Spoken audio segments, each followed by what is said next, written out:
नमस्कार दोस्तों, आप लोगों का समय का ध्यान रखते हुए आप लोगों का कहना था कि सर कम से कम 3-4 न्यूज बनाया कीजिए, कम से कम लंबा वीडियो तो बनाते हैं, इसमें 3-4 न्यूज दिया कीजिए और वो भी फैक्ट बताया कीजिए। इसीलिए हमने आज से शुरू किया है 3 से लेके 4 न्यूज का एक वीडियो। दोस्तों आज मैं दुनिया का टॉप 3 न्यूज क्या है आज मैं बता रहा हूँ, अभी क्या हुआ है, और आप एक एक करके तमाम न्यूज सुनिए दोस्तों। यानी कि आधा न्यूज स्किप कीजिए, आगे निकलिए, ऐसा बिल्कुल मत कीजिए।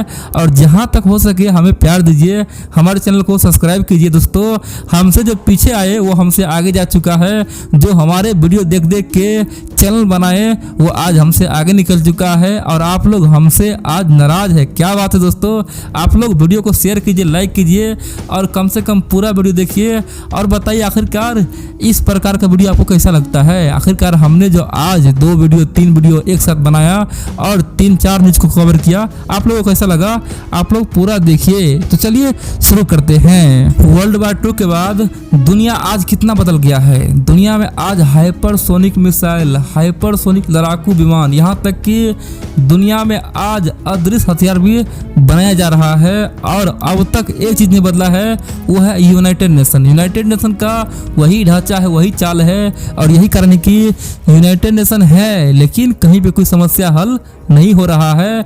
दुनिया में आज हर जगह केवल समस्या ही समस्या है। खैर हमें क्या, हम बता रहे हैं आपको, एंटोनियो गुटेरेस फिर से यूएन का प्रमुख बन सकते हैं, उसका चुना जाना तय है। और इसीलिए उन्होंने बोला कि हमें बहुत ही गर्व हो रहा है, हमें बहुत ज़्यादा सम्मानित महसूस हो रहा है। एंटोनियो गुटेरेस ने बहुत कुछ कहा, आप लोग पूरा खबर देखिएगा तो समझ जाइएगा। संयुक्त राष्ट्र के महासचिव अब जानते हैं एंटोनियो गुटेरेस। दोस्तों विश्व निकाय प्रमुख के रूप में फिर से चुना जाना तय है, क्योंकि सुरक्षा परिषद यानी कि यूएनएससी ने इस पद पर दूसरे कार्यकाल के लिए मंगलवार को उसका नाम सर्वसम्मति से सिफारिश की। 15 सदस्य सुरक्षा परिषद के बंद कमरे में बैठक हुई, जिसमें सदस्यों ने उस प्रस्ताव को मंजूरी दे दी है जिसमें महासचिव के रूप में उससे दूसरे कार्यकाल के लिए चुना गया है। गुतेरेस का नाम सिफारिश की गई है। संयुक्त राष्ट्र में एंटोनियो के राजदूत जून महीने के लिए प्रसिद्ध खासतौर पे अपना कार्यकाल पूरा करेंगे। और परिषद के अध्यक्ष सर्वेन जुगर्सन के बैठक के बाद संवाददाताओं ने कहा कि परिषद ने महासभा से सिफारिश किया कि गुतेरेस को 1 जनवरी 2022 से 5 साल तक के लिए दूसरे कार्यकाल की खातिर महासचिव नियुक्त की जाए। उन्होंने कहा कि हमारे पास आज क्या नहीं है, लेकिन एंटोनियो गुटेरेस जी है, उसे कैसे छोड़ सकते हैं। हालांकि हमारे सामने में केवल एक ही आधिकारिक उम्मीदवार नहीं है, इन सब के अलावा बहुत है, लेकिन हमने इसलिए उसे चुना है क्योंकि एंटोनियो गुटेरेस तो महान इंसान है। हम अपने जिम्मेदारी यानी कि संयुक्त राष्ट्र महासभा का जिम्मेदारी है ना, उसे एंटोनियो गुटेरेस को फिर से सौंपने के लिए राजी है। इन सब के अलावा 18 जून को मतदान हो सकता है। गुटेरेस ने कहा कि वह संयुक्त राष्ट्र प्रमुख के रूप में दूसरे कार्यकाल के लिए सिफारिश किए जाने के बाद बेहद सम्मानित महसूस कर रहे हैं। उन्होंने कहा कि संयुक्त राष्ट्र महासचिव के रूप में दूसरे कार्यकाल के लिए सुरक्षा परिषद द्वारा उनका नाम का सिफारिश करना उसे बहुत ही गर्व महसूस होता है, बहुत ही सम्मान मिला है। ऐसा सम्मान तो हमें बचपन से लेकर आज तक कभी ना मिला। उन्होंने कहा कि वह सुरक्षा परिषद के सदस्य को आभारी है जिन्होंने उन पर विश्वास रखा है। उन्होंने कहा कि पिछले 4.5 वर्षों में हम जटिल चुनौतियों का सामना कर रहे हैं और इसीलिए आज तक एक भी समस्या का समाधान ना हुआ, चाहे इजराइल हो, सीरिया हो, इराक हो या फिर लेबनान हो, ईरान हो, हर जगह कोई ना कोई समस्या है। 4.5 साल में हमने बहुत ही समस्या का समाधान करने का कोशिश किया। इन सब के अलावा संयुक्त राष्ट्र में भारत के अस्थायी प्रतिनिधि राजदूत TS त्रिमूर्ति ने ट्वीट किया, भारत संयुक्त राष्ट्र महासचिव के दूसरे कार्यकाल की सिफारिश करने वाले सुरक्षा परिषद प्रस्ताव को स्वीकार करने का स्वागत करता है। दोस्तों भारत ने बधाई भी दिया, स्वागत भी किया और बोला ठीक है भाई आ जाओ, तुमसे कुछ होगा तो नहीं लेकिन टाइम पास तो कर लो और 5 साल। तो दोस्तों अब चलते हैं अगली सबसे बड़ी खबर की ओर। अब तक पूरी दुनिया चीन के कोरोना वायरस से परेशान था, लेकिन बड़ी बात तो यह है अमेरिका में आ चुका है हंटा वायरस। अमेरिका में हंटा वायरस की एंट्री हुई है। दरअसल घर की सफाई कर रही थी महिला, चूहे के संपर्क में आने से उसे हो गया हंटा वायरस और उसके चपेट में आ गई। आप लोग जानते हैं अमेरिका अभी तक कोरोना वायरस को मात देने में लगा हुआ है, लेकिन इस बीच उसके सामने में बहुत बड़ी चुनौती आ गई है। अमेरिका के मिशिगन में सोमवार को हंटा वायरस का पहला मामला रिपोर्ट किया गया। यहाँ एक महिला में हंटा वायरस के लक्षण मिले हैं, जिसके बाद उसे अस्पताल में भर्ती किया गया। इस वायरस के मामला सामने आने के बाद हेल्थ डिपार्टमेंट सतर्क हो गया। स्थानीय हेल्थ डिपार्टमेंट के मुताबिक महिला को अस्पताल में गंभीर हालत में भर्ती कराया गया है।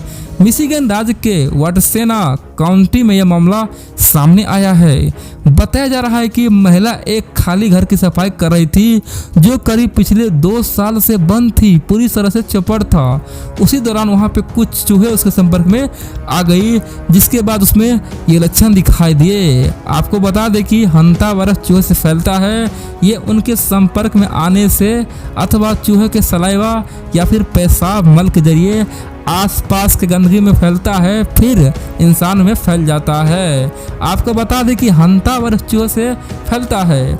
स्थानीय मीडिया के मुताबिक ऐसा पहली बार नहीं जब अमेरिका में इस तरह के केस सामने आए।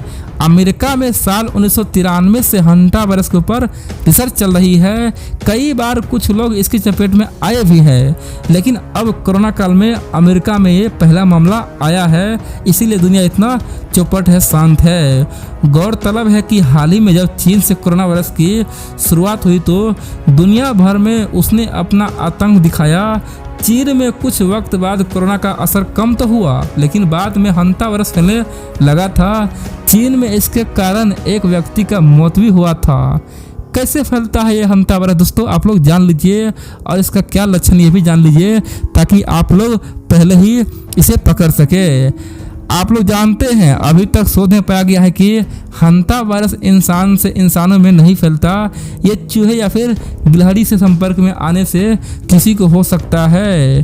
रिसर्च के मुताबिक हंटा वायरस के कारण मृत्यु दर करीब 40% तक है, जो बहुत ही डराने वाला आंकड़ा है। तो दोस्तों अब चलते हैं अगली सबसे बड़ी खबर की ओर। भारत अभी कोरोना के दूसरे लहर से परेशान है। उधर सीमा पे चीन गुस्ताखी करने के लिए बड़े बड़े हथकंडे अपना रहे हैं। आप लोग जानते हैं लद्दाख में, खासतौर पे गलवान घाटी में जब से हिंसक झड़प हुआ है, तब से लेके अब तक खासतौर पे सीमा पे शांति कायम नहीं हो सकी है। दोनों देश की सेनाएं अब भी एक दूसरे के आमने सामने में डटी हुई है।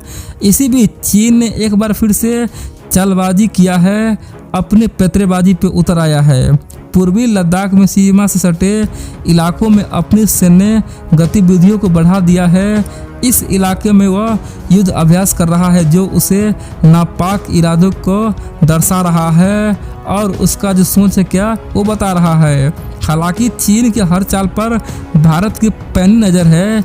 इस मामले में अगवत एक अधिकारी ने बताया कि चीन अपने क्षेत्र में चाहे युद्ध अभ्यास करे, चाहे डांस करे, चाहे सोए, हमें क्या मतलब, हमें कोई दिक्कत नहीं है। सीमा के पास जमीनी और हवाई अभ्यासों के साथ साथ चीन के युद्ध अभ्यास पर भी भारत की नज़र बनी हुई है। भारत उसका जवाब देने के लिए तैयार है।